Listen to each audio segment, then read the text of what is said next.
Hello, my friend. Let's continue my American adventure. I stayed in New York for a few more days. I had found accommodation in a center for young boys.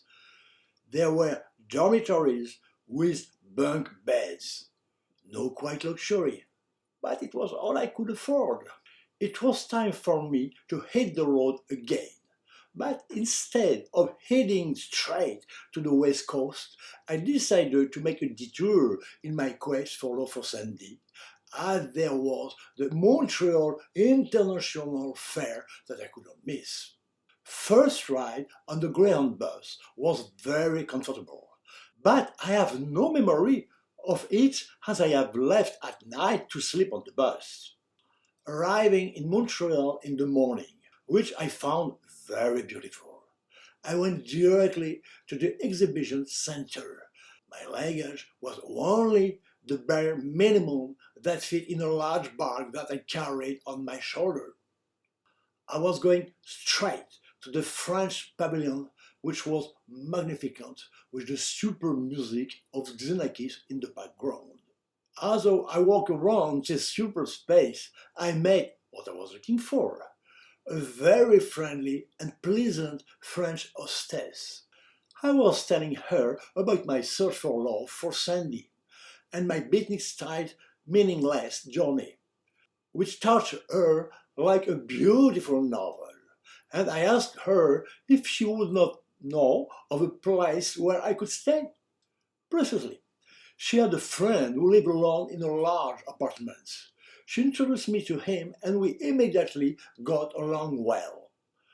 Another preliminary sign. He was a computer engineer, then at the forefront of research.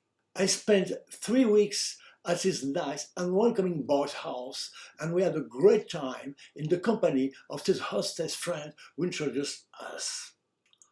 One day, we went to lunch at the French pavilion. I heard an accordionist playing between the tables. It was Gus Viseur, a very good French musician that my father liked very much. Between two pieces, I could talk to him and tell him how much we admire him. Very warm, he was moved and satisfied. One weekend, the friend who was hosting me took us to the edge of a small lake whose water was red. He told me that in Canada there were so many lakes that when we rented a house, there was a lake with it. I was accompanied by a beautiful little blonde English girl that I had flirted with, which was exceptional, loving only exotic brunettes. She was adorable, but my path had to continue without her. With a girlfriend, I had my first exhibition in a drawing bar, with big felt pen without retouch, threads, mounted policemen, and everything that had carved my head. First failure. I really liked Montreal, where I met many excellent artists. I was still there when General de Gaulle made his speech evoking free Quebec. If it was criticized in Paris, Quebecers was very satisfied because it is from this speech that their difficult situation with regard to English speakers improved very significantly. To try to make some money, I went back west and stopped in Ontario to pick up tobacco. Luckily, I couldn't find a job because those who did it had completely black forearms and a risk of getting a serious disease. In addition, it was the Wild West with the bad boys who brutally stole the money earned so painfully. It was even said that they had hanged a mounted policeman. During the few days I spent there, I slept on the floor of a bandstand in an abandoned park, just wrapped in the blanket I had just bought and in the company of some friends I had made on the way. One morning at 6 o'clock, we were joined by an old Indian with a very welcome face and completely drunk with cherry. I learned that many had fallen into alcoholism. I had seen others at the exhibition performing traditional dances in costumes that I had seen in the movies, but with sunglasses and basketball shoes. I took my road towards Chicago. When I got there in the morning, I thought I was by the sea, Lake Michigan being so vast. I walked all over the place to discover this beautiful modern city. A gigantic scarlet sculpture had just been unveiled. There was a very large market on the water's edge for the artists who presented their work as in Montmartre, but with a much greater artistic quality.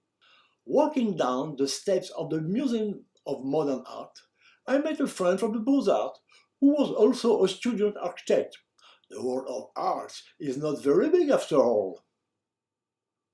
Not knowing what to do, I wandered aimlessly through the streets, and at one point I was approached by two girls who had found me to their liking and who understood to flirt with me.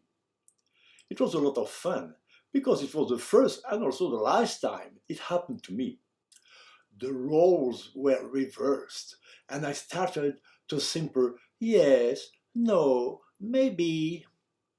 One was quite big and not very attractive, and the other one was much nicer, and there were acne pimples. I didn't like them, but when they offered me to go with them to their suburbs to sleep in a hotel, I was very interested. I didn't sleep in a bed for a week. We took a suburban train and arrived at the hotel. The boss put me on the ground floor and then upstairs, which suited me so much I was tired. But after a while, they managed to deceive the boss' vigilance and joined me in the room.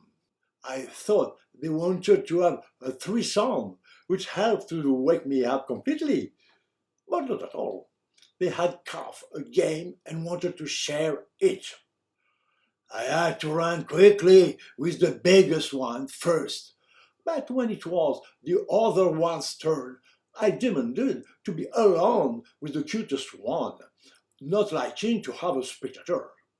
It was much more pleasant, to the point that I spent 3 very nice days in her company, and then we corresponded for a while as her French lover, who had done things she did not know, had left a strong impression on her. Then it was again the departure by bus. For almost 2,000 kilometers, very flat, there were no trees, only buffalo grass that I did not see. The bus stopped at every village, that is to say, every 50 kilometers. We crossed by night Salt Lake City, capital of the Mormons, and we arrived at the Rocky Mountains. As soon as we arrived at the top of the pass, the landscape changed suddenly. From desert, it appeared covered with fir forest. When I arrived in Seattle, I immediately went to Sandy's parents, who lived in a suburb house quite far from the center. They were very friendly, elderly people. But they told me that she had gone to Vancouver to stay with cousins. I hit the road to Canada once again with my love in my sight.